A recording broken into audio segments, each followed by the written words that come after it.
Before we go anywhere, I want to thank you for choosing to spend this time here. In a world that rarely stops asking for your attention, the simple act of settling in and pressing play is an act of trust. I don't take that lightly. If this place feels right to you, if you think you might return, please subscribe. It's a quiet little signal that tells me to keep going. Now, let your shoulders drop. Let your breathing deepen. We are about to leave the surface world behind. There is a place on our planet that knows nothing of the sun. It knows nothing of the wind or the rain or the shifting of seasons. It exists in a perpetual, endless night, under a weight of water so immense that our human minds struggle to comprehend it. This place is not a myth. It is not a fictional creation designed to frighten or thrill. It is real, and it is far stranger than any fiction ever written. We are going to the Mariana Trench, the deepest scar on the face of the earth, a submerged canyon so profound that if you placed Mount Everest at its bottom, the peak would still be a mile underwater. We are going to a world of crushing silence, of creatures that glow with their own cold light, and of geological forces that shape the very foundations of our world in slow, grinding darkness. This is not a journey of adrenaline or suspense. This is a journey into the quiet heart of our planet, a place so remote and so alien that we have better maps of the surface of Mars than we do of this vast submerged landscape. So, find a comfortable position. Close your eyes if you wish. The only thing required of you now is to listen and to drift. We begin our descent not with a splash, but with a thought.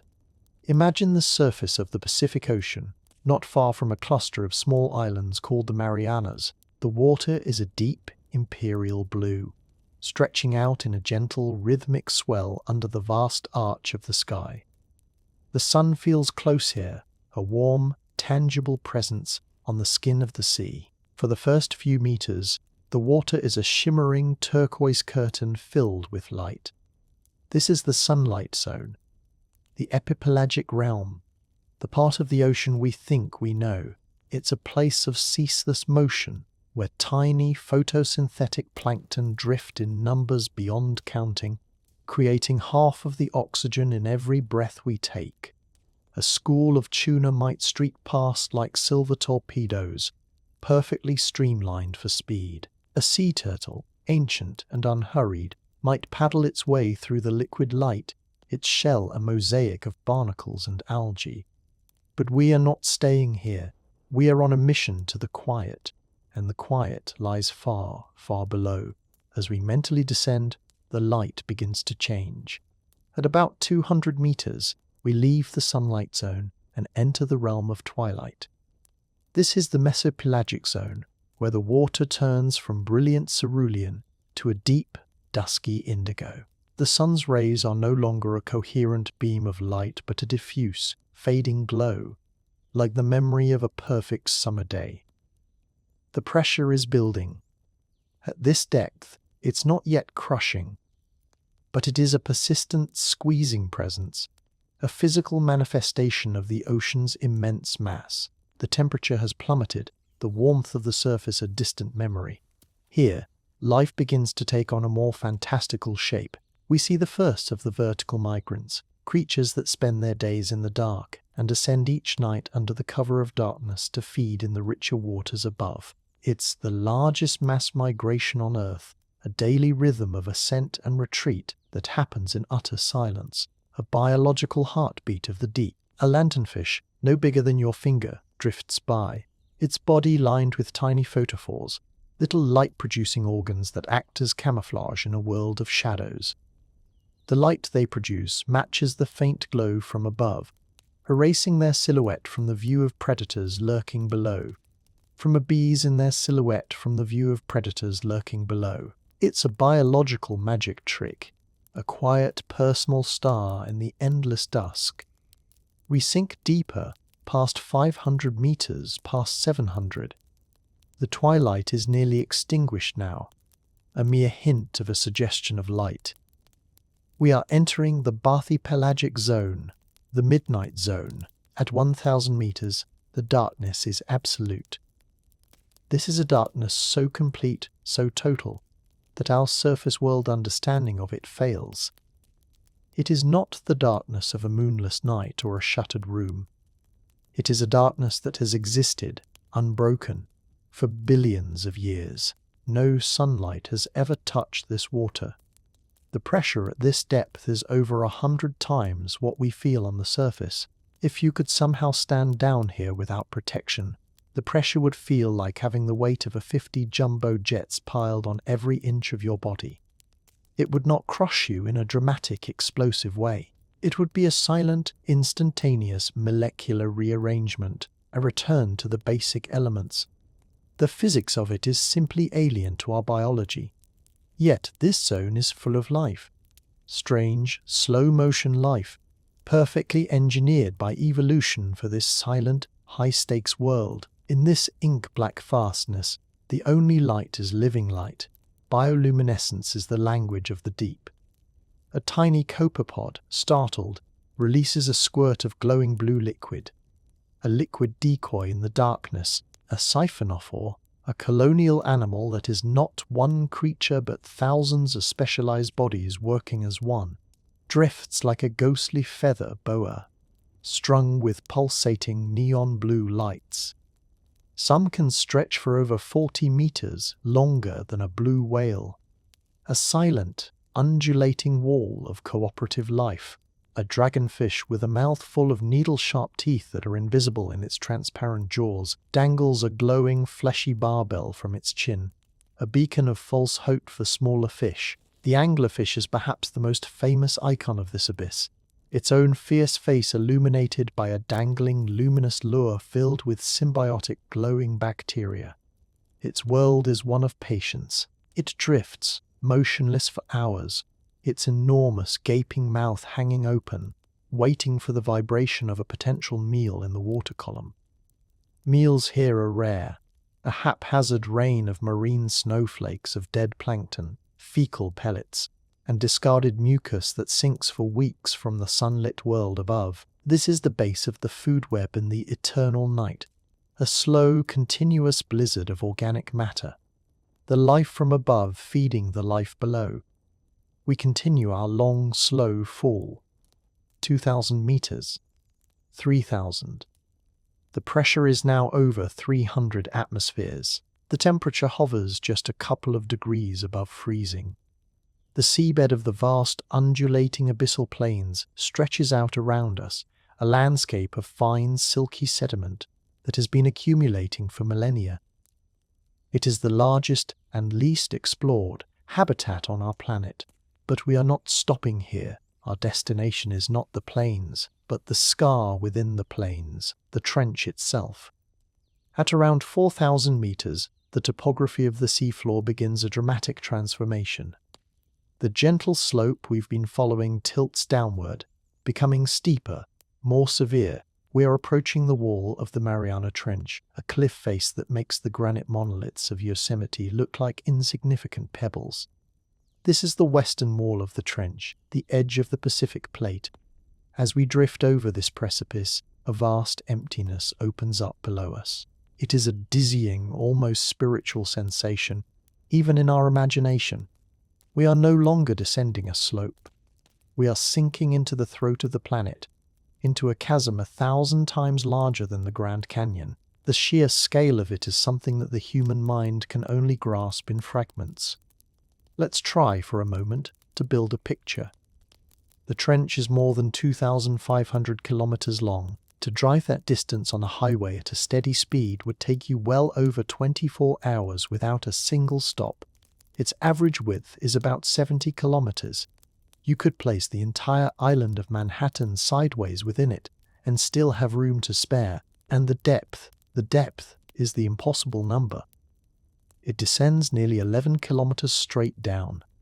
Imagine taking all the world's commercial airliners, lined up wingtip to wingtip, and stacking them vertically. The stack would still not reach from the sea surface to the trench floor. The water column inside the trench is the greatest uninhabited volume on the planet, a cathedral of pressure and silence so immense that it distorts our perception of the physical world. Let's linger here, on the precipice, and think about why this place exists. The Earth's crust is not a single solid shell.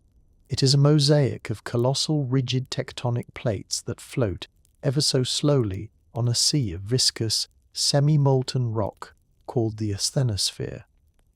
The Mariana Trench is a product of a slow-motion planetary collision. Here, two of these gargantuan plates are meeting. To the east is the mighty Pacific Plate, a vast tract of oceanic crust.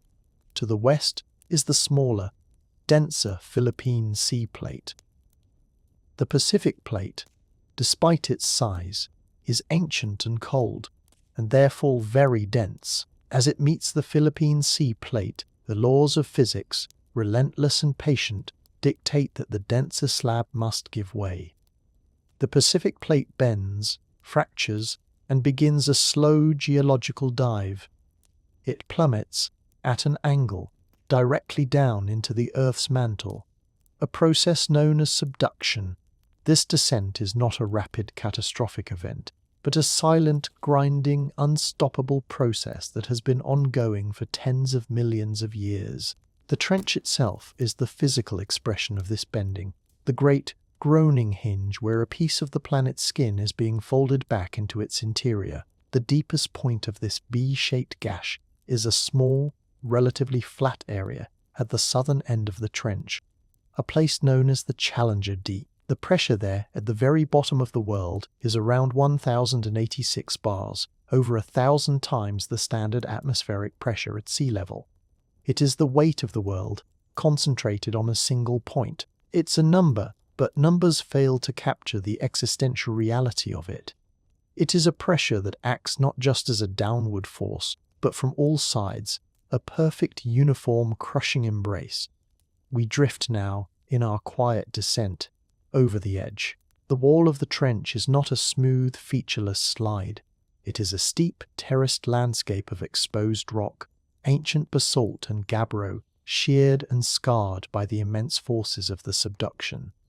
Landslides, vast and silent, have occurred here over millennia, leaving immense scars and debris fields. As we sink past 5,000 meters, past 6,000, we enter the Hadal Zone. The name comes from Hades, the ancient Greek underworld, the realm of the dead.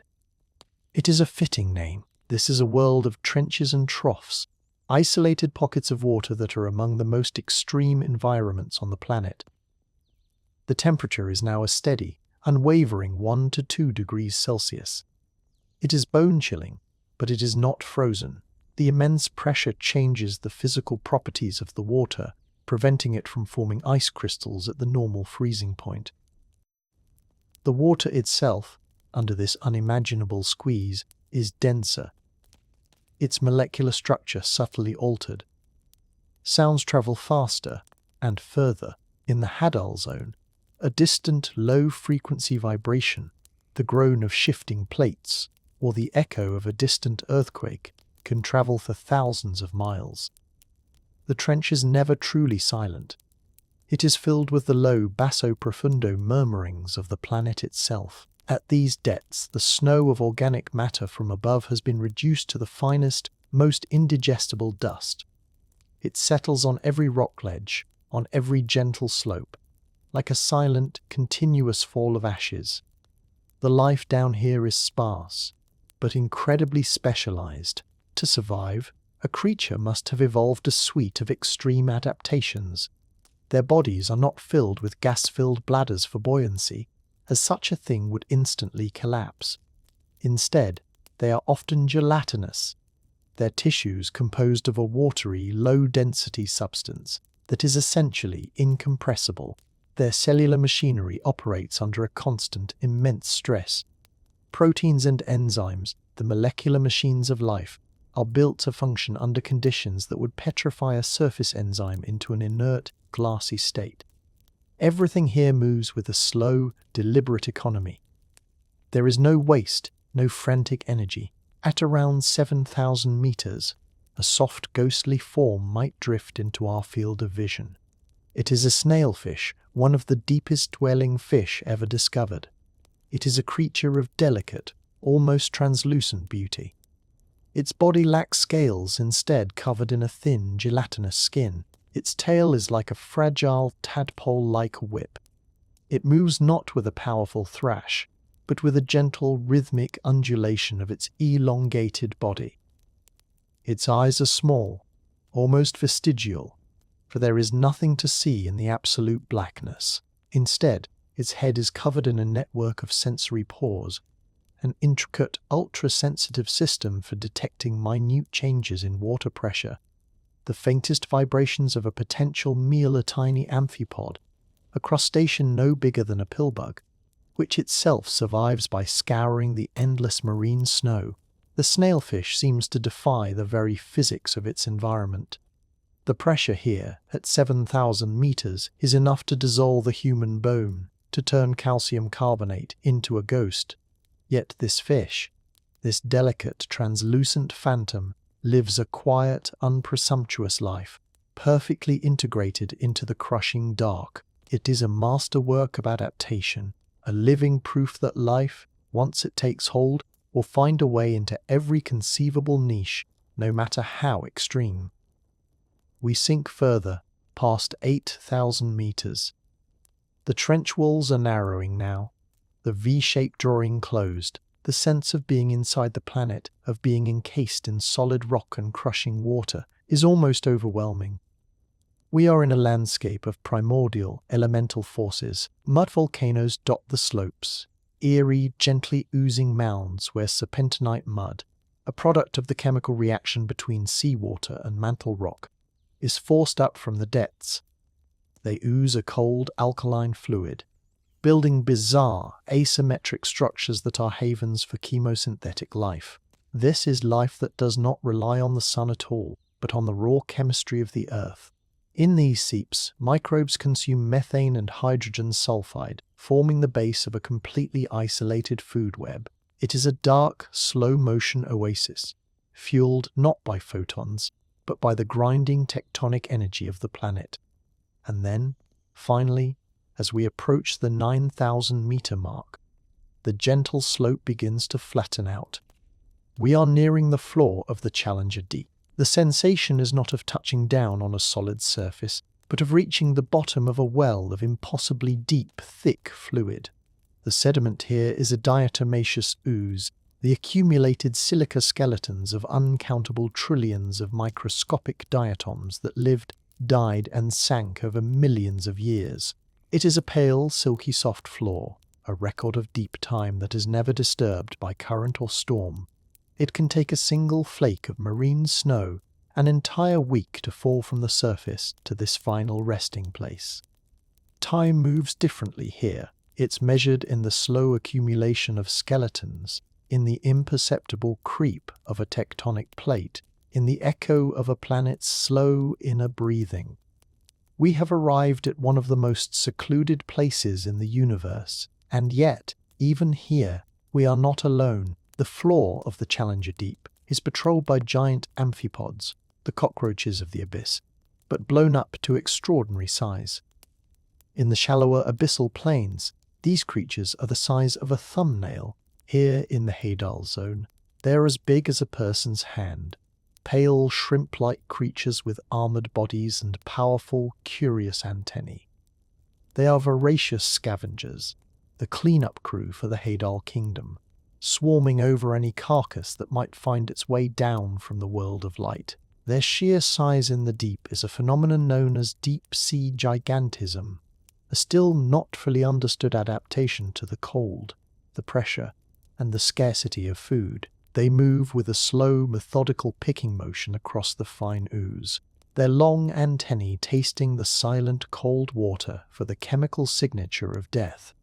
But there is something else down here, something that challenges our fundamental understanding of the deep. For a long time, scientists believed the Hadal Zone, especially its deepest points, to be pristine, a wilderness untouched by human activity. The sheer distance, the crushing pressure, the unbridgeable chasm, it all seemed like a divine barrier between our world and this one. But that is not the case. In recent years, when scientists have sampled the amphipods of the Challenger Deep, they have found something shocking and deeply humbling.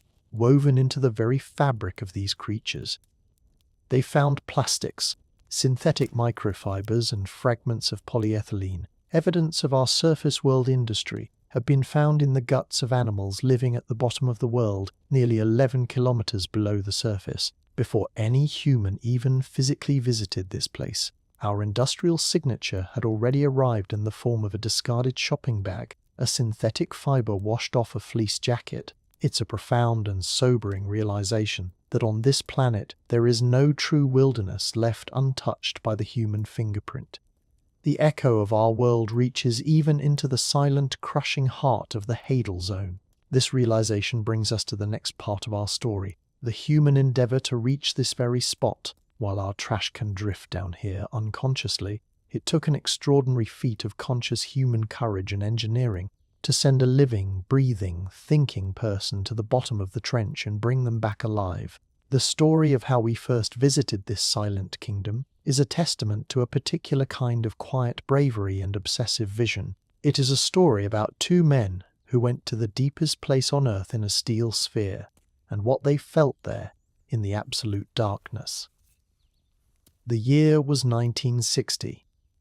The world was in the grip of a different kind of exploration, reaching for the stars. But down here, on Earth, a quiet, radical journey was about to take place. The vessel was not a sleek submarine, but a bathyscaphe, a kind of deep-sea dirigible. Its name was the Trieste. It was designed by a brilliant, eccentric Swiss physicist and inventor named Auguste Piccard. Piccard was a man obsessed with verticality. In the 1930s, he had designed a pressurized aluminum sphere to be carried by a hydrogen balloon into the stratosphere, becoming the first human to see the curvature of the Earth with his own eyes.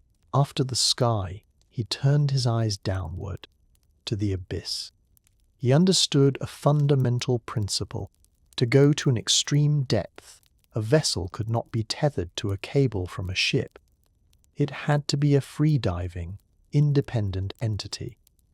His design was an ingenious marriage of opposites, a massive, thin-skinned tank filled with tens of thousands of gallons of lighter-than-water aviation gasoline for buoyancy, suspended beneath which hung a tiny, immensely strong, forged steel sphere. The gasoline, unlike a gas-filled balloon, is incompressible.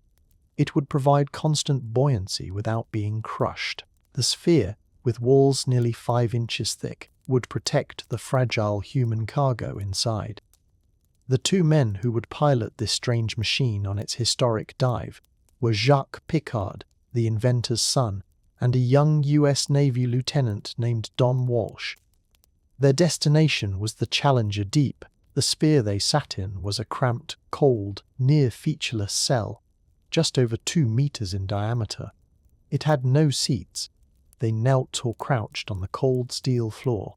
The walls were unpainted, rough, and beaded with condensation that would occasionally, with a sharp ping from the immense pressure, drop into their little world. They had a single tiny porthole, a thick cone of fused quartz, the only window to the outside world. As they submerged from the support ship on the surface, the light outside the porthole faded rapidly, from blue to indigo to a black so profound it felt solid. The descent was, for them, an exercise in profound patience and sensory deprivation. It took them 4 hours and 47 minutes to fall to the bottom. For most of that time, there was nothing to see, nothing to do but listen to the hum of the life support systems and the groaning, creaking symphony of a steel sphere under one of the most extreme pressures on the planet. The temperature inside the cabin dropped, the cold of the abyss seeping through the metal until it was icy. They sat in the dark, inside their tiny metal universe, falling endlessly. A depth gauge, a simple instrument, ticked off the meters. The weight of the world pressed in around them. Every crack, every ping of the steel adjusting to the squeezing force was a reminder of the immense hostile silent power just inches from their skin. It was not a journey of dramatic action. It was a journey of profound trust in the physics and engineering of a brilliantly designed machine and in the laws of nature. Then, at 1006 in the afternoon, after a silent eternity, a faint sediment cloud appeared in the light of their external lamps. They had reached the floor. A gentle cloud of diatomaceous ooze billowed up, a silent, ghostly welcome. They had done it. They were the first human beings in the history of the species to arrive at the very bottom of our planet. And what did they find? Not a monster, not a primordial horror. They saw, in the light of their lamps, a flat, cream-coloured fish, a soul. A flat fish with two small round eyes on top of its head, resting on the sediment. It was a quiet, stunning, and defiant statement from nature. Life exists here. In that single, brief glimpse of a humble fish, the entire character of the abyss changed. It was not a dead zone. It was not an infernal realm. It was a place where life, in its most resilient and humble form, had quietly, calmly set up a home. It was a moment of connection, a silent greeting between two worlds. After just 20 minutes on the floor, the sphere's outer plexiglass window had developed a subtle crack from the pressure. There would be no further exploration that day. They released their ballast and began the equally long, silent ascent back to the light. The secret of the deep had been glimpsed, but only in a fleeting 20-minute look. The abyss had been breached, and it had whispered back that it was alive. After that fleeting first contact in 1960, the abyss fell silent again. No human returned for decades. The Challenger Deep was considered too extreme, too expensive, and too risky to justify a return visit. The technologies were not ready. The scientific were not quite focused enough. The deep floor of the Mariana Trench returned to its quiet, undisturbed state, patrolled only by the giant ghost-white amphipods and the slowly oozing mud volcanoes. The world above turned its gaze to the stars, to the red deserts of Mars, and the rings of Saturn. It seemed for a time that we knew more about the face of those distant celestial bodies than we did about this vast, crushing, and deeply mysterious kingdom right here on our own home world. The deep sea, in its patient and eternal darkness, waited. It is very, very good at waiting. The Heddle Zone operates on a geological clock where a single century is less than a single tick of the second hand. The silence that filled the years between 1960 and the next human descent was, to the trench, nothing more than the briefest of pauses, a quiet inhalation between two notes of a song that has been playing for millions of years. That silence was finally broken again in a new century by a different kind of explorer. This time, it was not a nation-state, but a filmmaker driven by a singular, obsessive curiosity. His name was James Cameron. He had spent a lifetime dreaming of the deep, weaving stories of shipwrecks and alien worlds that were, in truth, thinly veiled metaphors for the deep sea. For him, the Mariana Trench was the ultimate frontier, the one true alien world left on Earth that a human could still physically visit.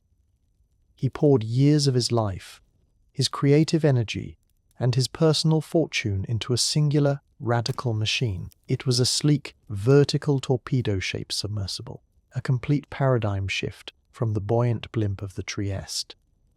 He called it the Deep Sea Challenger. Where the Trieste was a slow, ponderous elevator, the Deep Sea Challenger was designed to slice through the water column, like a silent, falling blade. It was a marvel of modern engineering. Its pilot was not an upright observer, but a compact, curled occupant inside a steel pilot sphere, so small that his legs would be folded up close to his body for the entire 9-hour dive. The design was so radically compact because the steel of the sphere, to withstand the immense pressure, had to be thick. The sphere itself was a perfect continuous forged unit, a seamless bubble of protection. From it extended a long vertical body of syntactic foam, a highly engineered, buoyant material composed of millions of microscopic hollow glass spheres embedded in an epoxy resin. It was lighter than water yet, on a microscopic level. Each tiny glass sphere was a perfect pressure-resistant ball. It was the 21st century evolution of the Trieste's gasoline float. On March 26, 2012, the Deep-Sea Challenger was lowered into the same endless blue Pacific swell that the Trieste had entered 52 years earlier. Cameron, alone inside his tiny green-lit cockpit, began his descent. His was a different kind of solitude. He was not just a pilot, but a director, a scientist, a poet of the abyss. His submersible was packed with 3D cameras, giant LED light panels that turned the eternal midnight into a high-noon studio, and scientific sampling tools. His goal was not just to look, but to capture, to document, and to return with a living record. The descent was dramatically faster than the Trieste, a controlled, almost free-fall plunge. He had to conserve battery power, so the external lights were off for most of the trip down. He fell through the vast black void in near-total silence and darkness, the only visible lights being the soft glow of his instrument panels and the occasional phosphorescent firework display of a bioluminescent creature flashing past the unlit viewport. Like a shooting star in an inverted sky, it was a deeply meditative, almost spiritual experience. He was a lone human consciousness, a single flicker of awareness, plummeting through the largest, darkest living space on the planet. The water column, so often described as an empty void, was a living screen of silent, luminous signals. A jellyfish, a pulsing galaxy of light, drifted past in a second. A siphonophore, a length of stringed, glowing pearls, performed its slow cosmic dance. He fell through a silent storm of living light, a starry firmament where no star from the cosmos above could ever shine. After nearly 2 hours of freefall, the altimeter began to register the bottom. A sense of anticipation, a physical tightening in the gut, filled the tiny cockpit. Cameron flicked on the massive, stadium-strength lights. The blackness erupted into a pale, milky white world. He saw the same fine, silky sediment that Walsh and Pickard had described, a perfectly flat, unexplored expanse. He was 10,908 meters down. He was on the floor of the Challenger Deep. His landing stirred up a massive cloud of the fine, talcum-like ooze, a blizzard of sediment that momentarily engulfed his cameras, cutting visibility to zero. He sat there in silence, thousands of meters above any other human, waiting patiently for the sediment cloud to clear. As the particles slowly settled, the alien landscape revealed itself. It was a bleak, monochromatic, almost lunar terrain, a gently sloping plain of ooze. There were no fish. The little flatfish that had so surprised the first explorers was not there to greet him. He was alone in a seemingly barren, empty basin. But as he began his thruster-powered exploration, scooting slowly across the sea floor, the life began to reveal itself. The giant amphipods, the hand-sized pillbugs, were there in force, swarming, intrigued by the disturbance. They were the undisputed rulers of this landscape, creatures of pure, functional design. But what was most striking to Cameron was the utter sterility and sublime, terrifying beauty of it all. The sheer flatness, the lack of rocks or features, underscored the complete absence of the geological chaos we are used to.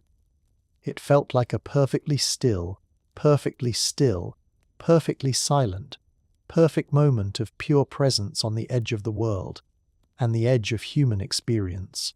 He spent a few precious hours there, collecting samples, filming and just being. And then, as planned, he released his steel ballast weights, a pair of heavy, sacrificial metal plates, and the Deep-Sea Challenger began its silent, spiraling ascent back to the world of light and sound and air, leaving the abyss to its quiet, eternal night once more.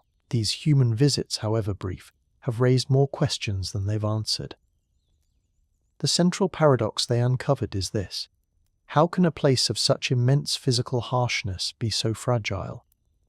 The giant amphipods, the humble court jesters of the deep, are perfectly adapted to their high-pressure, low-temperature world. the immense hydrostatic pressure that would crush our bones, is to them a non-issue. Their bodies have evolved to be equalized. There are no air pockets. Their very cellular structure, the intricate folding of their proteins, is built around the pressure. If you were to bring one of them up to the surface, the catastrophic change for them would be just as violent and fatal. The decompression, the dramatic reduction of the squeezing force, would cause their delicate proteins to denature and unravel. Their cellular machinery would seize up and fail. They would literally fall apart from the inside, a death by a kind of molecular confusion. They are prisoners of their perfect adaptation, inhabitants of a world as distant from us as the vacuum of space. And within this perfectly pressure-balanced ecosystem, food is the ultimate currency. Everything down here is waiting for death from above. A single, large food for the carcass of a whale can create a temporary, dense hub of life that may persist for decades. When a great cetacean dies, its body, buoyant at first, eventually soaks up water and begins a long, slow, quiet fall. This is a whale fall. As the enormous body sinks through the miles of darkness, it is greeted in every zone by a different community of scavengers. Sleeper sharks and large active fish take the first bites in the twilight. Rat-tails and eels pick at the flesh in the midnight zone. But when the skeleton, stripped of most of its soft tissue, finally touches down on the hadal floor, it is the gift that keeps on giving. The immense skull and heavy vertebrae, dense with lipids, become a newly formed reef in the abyssal desert. A specialized community, the bone-eating worms, forms over it. These are creatures called osedacs, which translates, wonderfully, to bone devourer. They have no mouth, no gut, no anus. They are a different kind of life. They send out a green, fleshy palmate of roots that secrete acid to dissolve the bone, boring into the solid calcium phosphate to access the rich, nutritious collagen and fats locked within. They look like a field of tiny, pale, pulsating flowers, a ghostly garden rooted in a whale's skull, feeding on the very structure of a life that swam in sunlit seas decades before. The life of the Hadal Zone is an endless, patient, and endlessly creative adaptation to the physics of waiting. The entire ecosystem is a machine of recycling, turning the dead of the surface world into the living of the deep. Yet, as we have learned, this seemingly untouchable, isolated recycling machine is not untouchable at all. The synthetic microfibers in the amphipods are just one signal. The deeper, more insidious signature of the Anthropocene is chemical. Persistent organic pollutants, or POPs, are long-lived industrial chemicals that were used as flame retardants and pesticides. They do not break down easily in the environment. They are hydrophobic, meaning they don't dissolve in water. Instead, they attach themselves to tiny particles of organic matter, the very marine snow that is the food source for the entire deep-sea ecosystem. As this snow falls through the miles of water, it acts like a sponge, concentrating these pollutants. By the time a flake of marine snow reaches the Hadal floor after its week-long journey, it can carry a toxic chemical load many thousands of times higher than the surrounding water. The amphipods, in turn, eat the snow, and the toxins concentrate further in their fatty tissues. They are superaccumulators, living indicators of a chemical industry that has never directly touched their world, but has poisoned it all the same. The crushing pressure, the isolating distance, the divine barrier between us and them. It was all an illusion. The ocean is a continuous, connected system, and the echo of a factory in a Midwestern town or a pesticide application on a distant farm eventually becomes a toxic whisper in the gut of a creature living in the deepest crack in the earth. The planet's circulatory system brings everything together, eventually in the silent dark. Our understanding of this profound and somewhat melancholic connection comes not just from the brief heroic dives, but from the persistent, quiet work of robotic emissaries.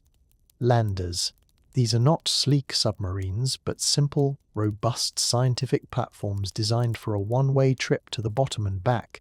An instrument package, baited with a mackerel or other fish, is attached to a heavy steel ballast weight. The lander, gently placed on the surface, begins its lonely, autonomous fall. It takes about 4 hours to reach the Hadal floor. It sits there, alone in the dark, its cameras recording, its traps open, its sensors sampling. For a programmed period, perhaps 12 or 24 hours. It is a silent, tireless, unblinking scientist. When its mission is complete, an acoustic signal from a ship on the surface triggers a release mechanism. The steel ballast weight is dropped, and the buoyant syntactic foam body of the lander, carrying its precious data and samples, begins its silent rise. It surfaces perhaps miles from the launch point and is tracked via radio signal. It is a slow, patient, and profoundly effective way to study the abyss. Dozens of these landers from different universities and research institutes around the world have now made the pilgrimage to the Challenger Deep, quietly building our knowledge frame by ghostly frame. They are the true chroniclers of the Hadal Zone, the silent, persistent witnesses. What the landers have shown us is a world of dynamic, even chaotic, geology. The floor of the Mariana Trench is not a static, unchanging place of quiet, dead accumulation. It is a subduction factory. As the Pacific Plate bends and dives under the Philippine Plate, the immense forces tear deep cracks in the seafloor, a fracture network that runs deep into the earth.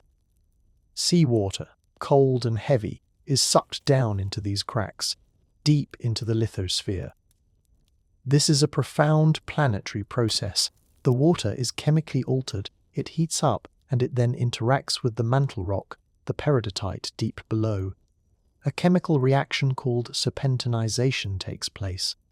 The rock expands, cracks further, and is chemically transformed into a new type of mineral. This process releases methane and hydrogen, a source of chemical energy that fuels the unique chemosynthetic ecosystems around the mud volcanoes. This is a habitat completely independent from the sun, a dark biosphere that may be a model for what life looks like on other ocean worlds in our solar system, such as the moons of Jupiter and Saturn, on Enceladus or Europa, where dark, salty oceans exist under miles of ice. The Mariana Trench is, in this sense, a portal not just to the interior of our planet, but to the potential biology of other worlds. It is a training ground for astrobiology, a place where we can learn to look for life, in places where the sun never shines and the pressure is crushing, by learning how it thrives here, in our own backyard. The geological violence of the subduction zone is not a constant, steady grind.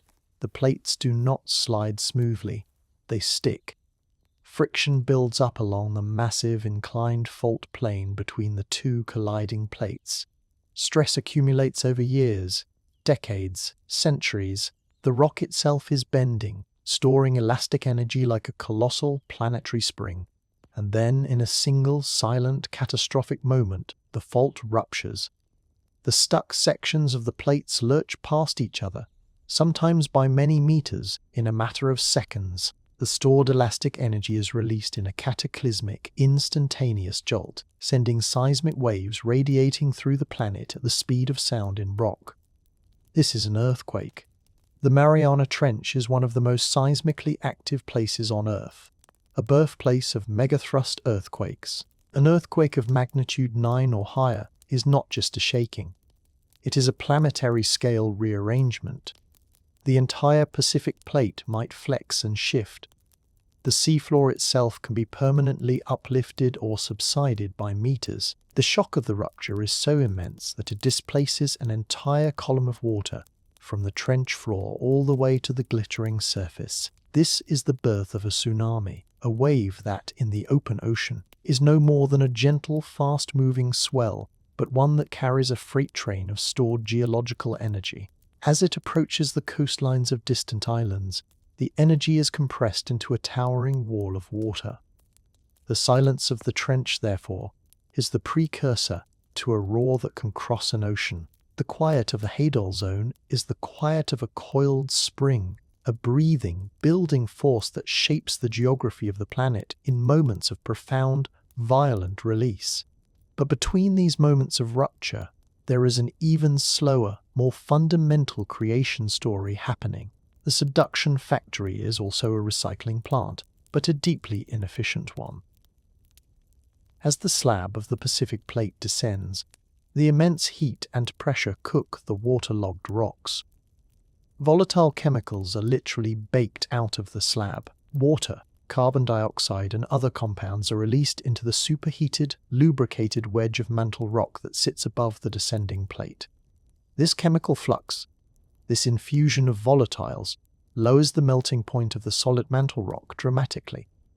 It's like adding a chemical flux to a soldering iron. The rock begins to melt. Blobs of molten rock, lighter than the surrounding solid mantle, begin a slow ascent of their own. They rise through the overlying Philippine Sea Plate, feeding a line of underwater volcanoes that sit parallel to the trench on the arc of the Mariana Islands. These volcanoes, some active, some extinct, are the children of the trench. The islands themselves, Guam, Saipan, Tinian, are the visible, sun-drenched peaks of these immense submarine mountains built from the recycled material of the ancient Pacific Plate. The deep, dark, crushing, consuming force of the trenches in a direct and physical way, also the force of creation, of light, of new land rising from the sea. The process is a slow, majestic, planetary heartbeat. Old crust is consumed in the darkness, and new crust, new land, new life is born in the light. The trench is both a grave and a womb, and this cycle, this relentless, elegant, terrifyingly slow dance of creation and destruction has been the fundamental mechanism shaping our planet for billions of years. The Earth is the only world we know of that has plate tectonics.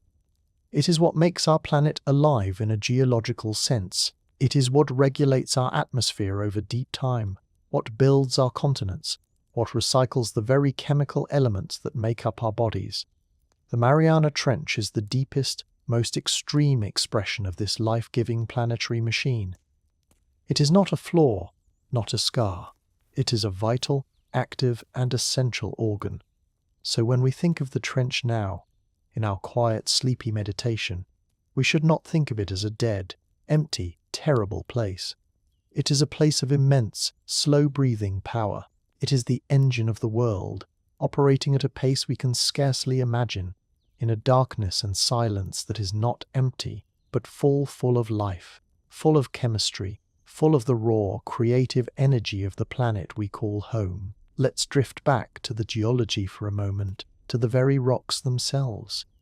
The descending Pacific Plate is one of the oldest pieces of crust on the planet.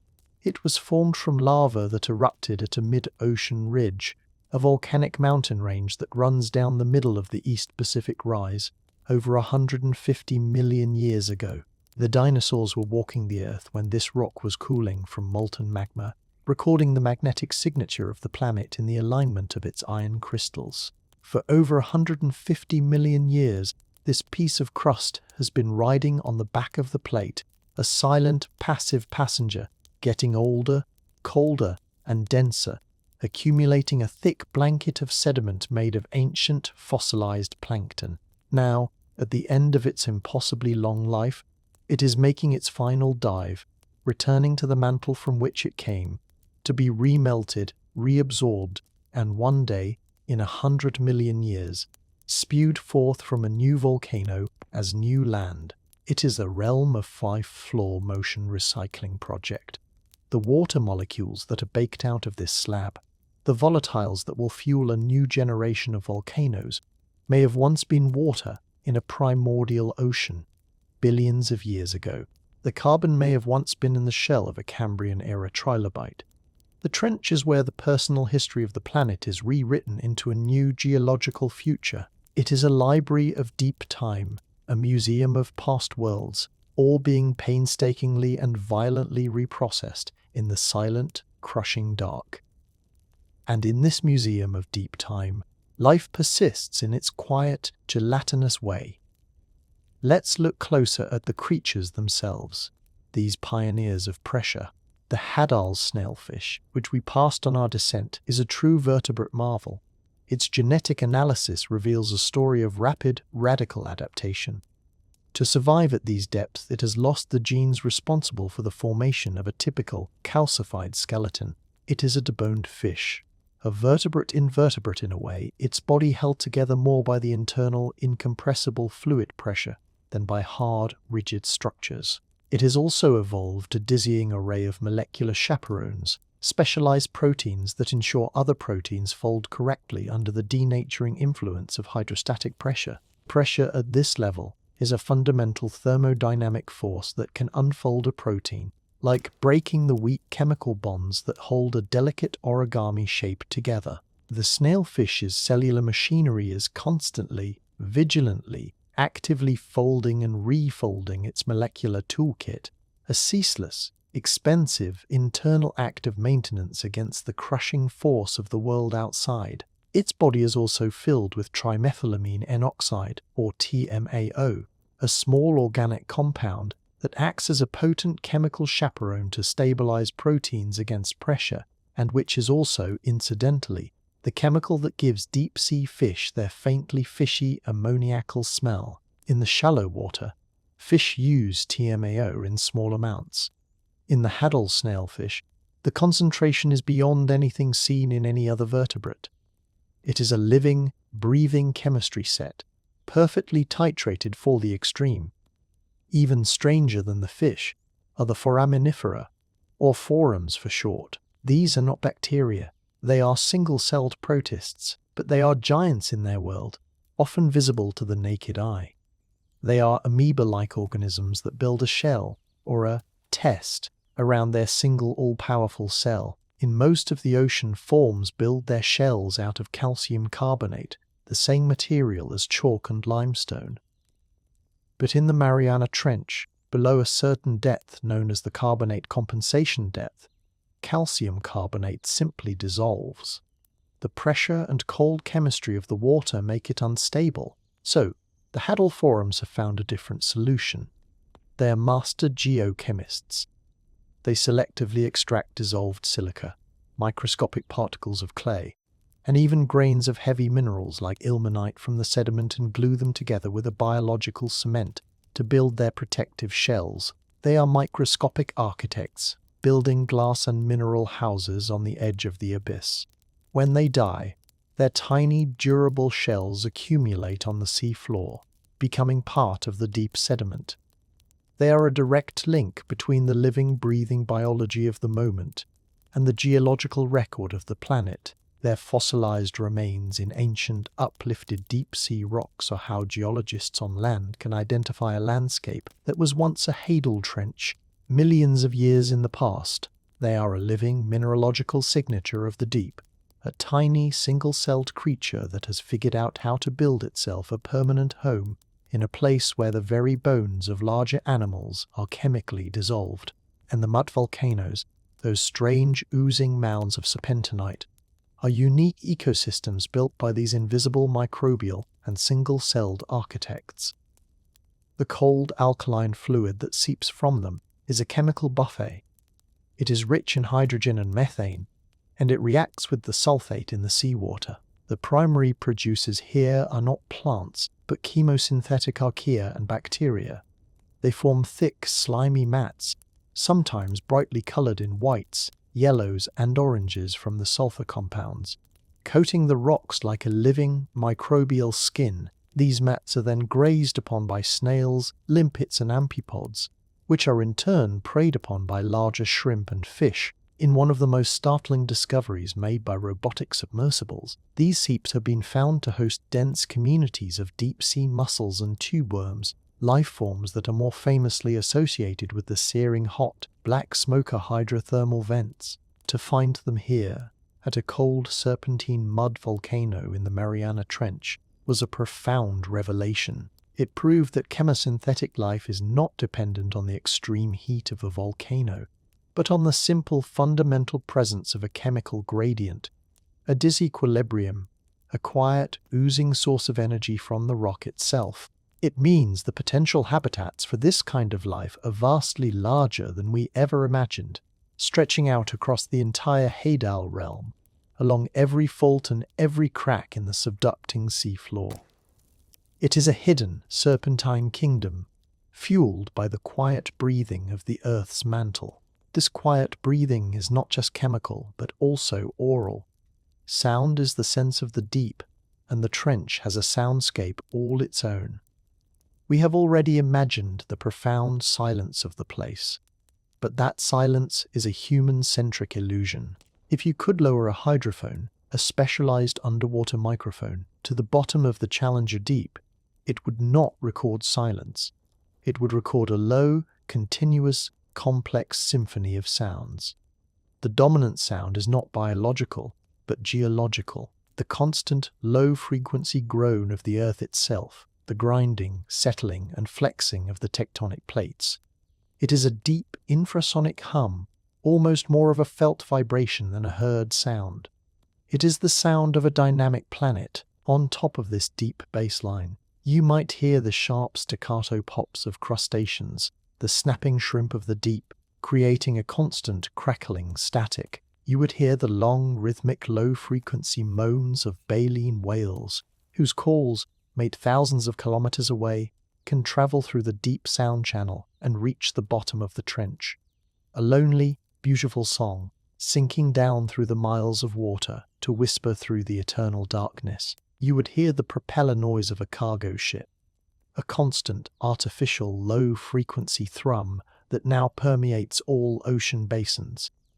A human-made static that is now part of the acoustic baseline, and, in the moments of a quiet, deep-sea earthquake, you would hear the horrific, majestic bass rumble of the planet tearing itself apart. The soundscape of the trench is a layered, complex, and deeply informative chorus of information. A constant auditory broadcast of the state of the planet. The creatures that live there have evolved to use this sound. Their antennae are motion detectors. Their lateral lines are pressure wave sensors.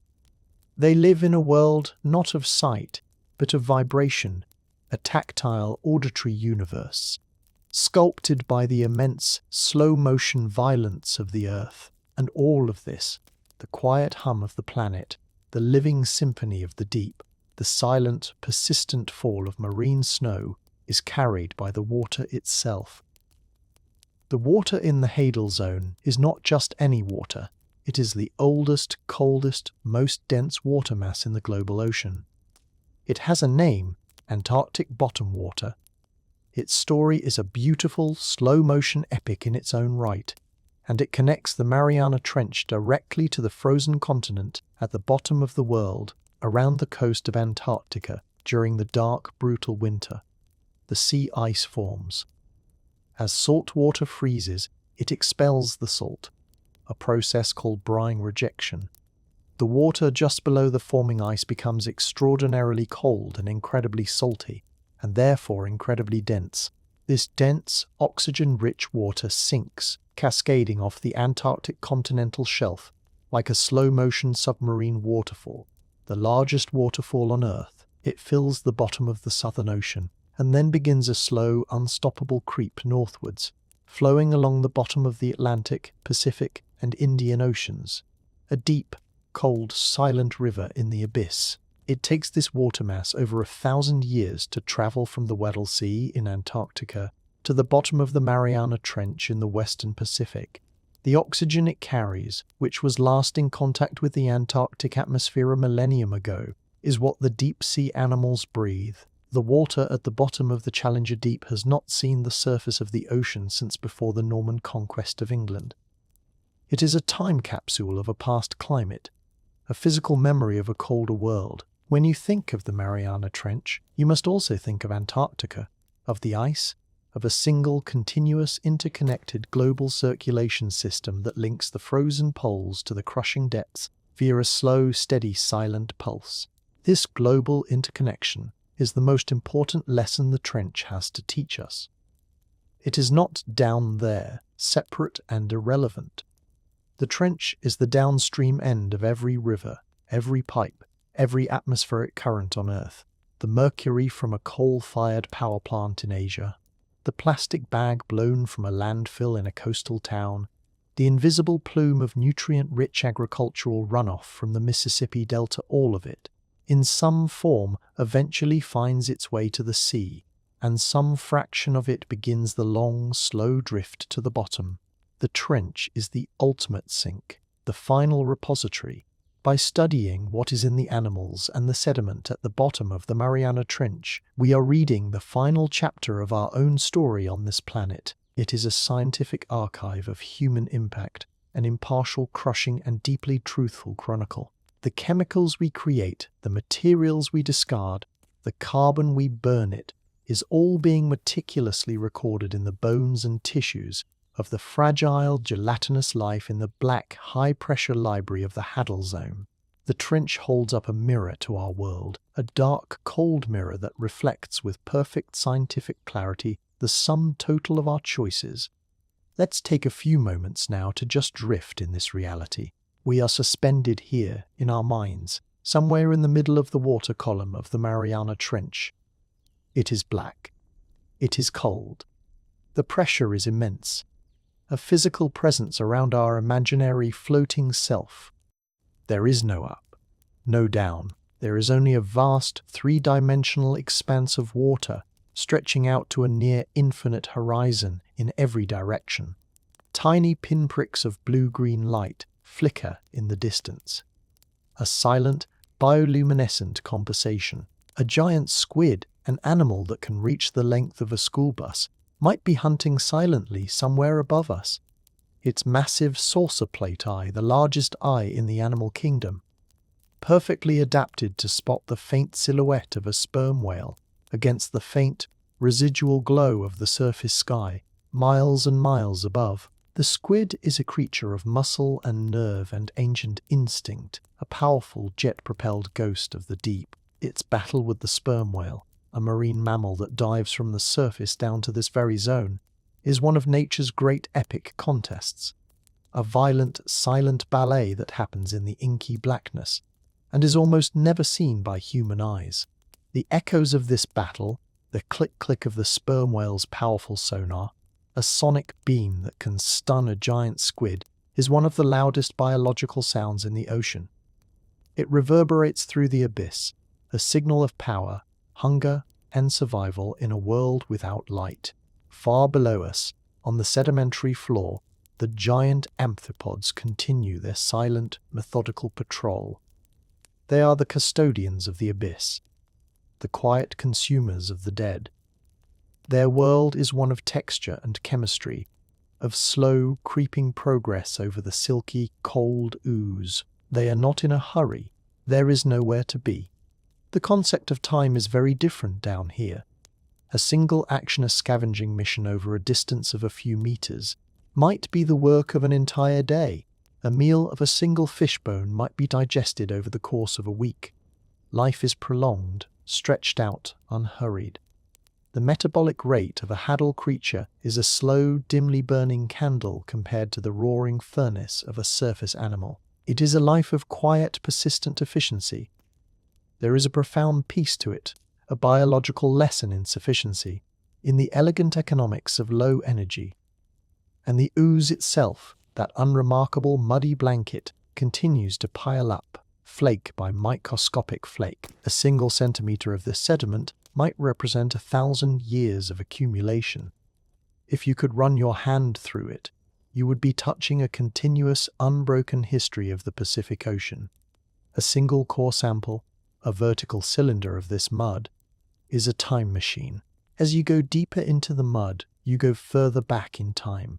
You can read the history of the climate, of the biology, of the geology. You can find layers of volcanic ash from cataclysmic eruptions that darkened the sky on the other side of the Pacific. You can find the fossilized teeth of long-extinct sharks.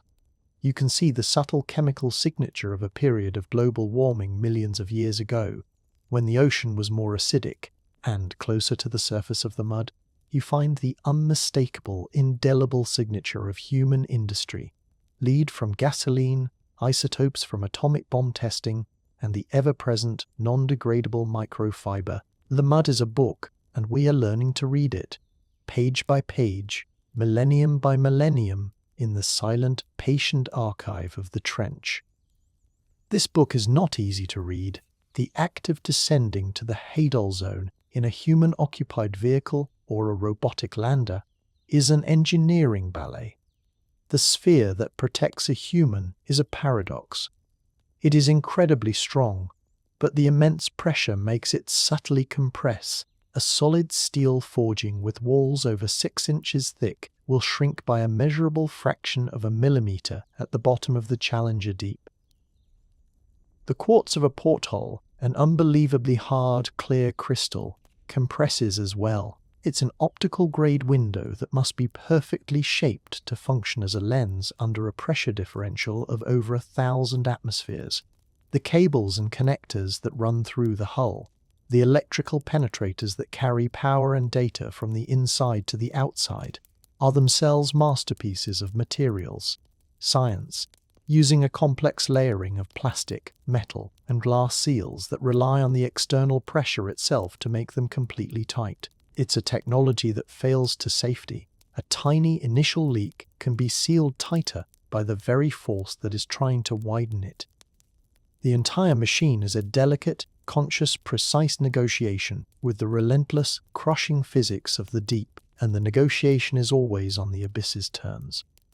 The quiet, graceful shapes of the ROVs and AUVs, the remotely operated vehicles and autonomous underwater vehicles that have succeeded the Trieste and the Deep-Sea Challenger, are the new generation of chroniclers. They can stay down for days, moving on precise grid patterns, mapping the seabed with multi-beam sonar, a technology that paints the topography of the trench with invisible sound beams.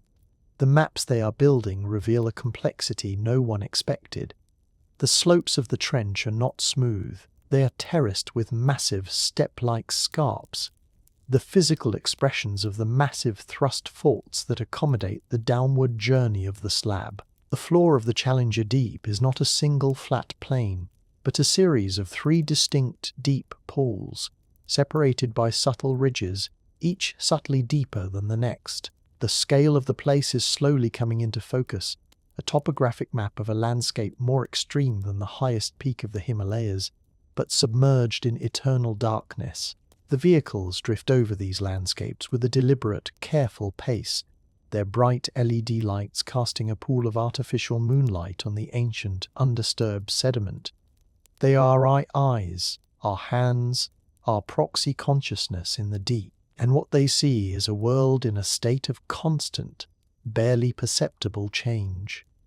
A piece of rock, dislodged by a distant earthquake, tumbles slowly down a slope, stirring up a small cloud of silt. A current, a gentle, slow-moving eddy of that ancient Antarctic bottom water, causes the delicate sea pens, a type of cnidarian, to sway in unison. A new vent opens, a tiny crack in the ooze, and a shimmer of warm water, rich in minerals, begins to slowly, gently seep into the cold. Life immediately begins to respond. Bacteria sense the new chemical signature and begin to multiply. The slow, invisible dance of the abyss continues.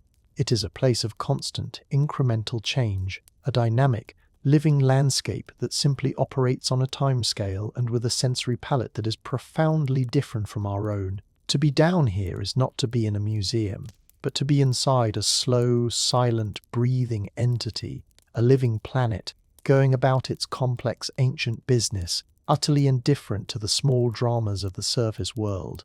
That indifference is comforting in a way, to know that there is a place so vast, so powerful, and so completely detached from the noise of our daily lives. While we, on the surface, are caught in our fleeting moments of hurry and worry, the trench just breathes, slowly, deeply. The giant amphipod continues its slow crawl across the ooze. The snailfish drifts in its gelatinous, silent world. The subducting Pacific plate grinds another millimeter into the mantle, generating the heat that will one day fuel a new volcano, build a new island, and provide a new home for life. The trench is a place of ultimate, deep geological time.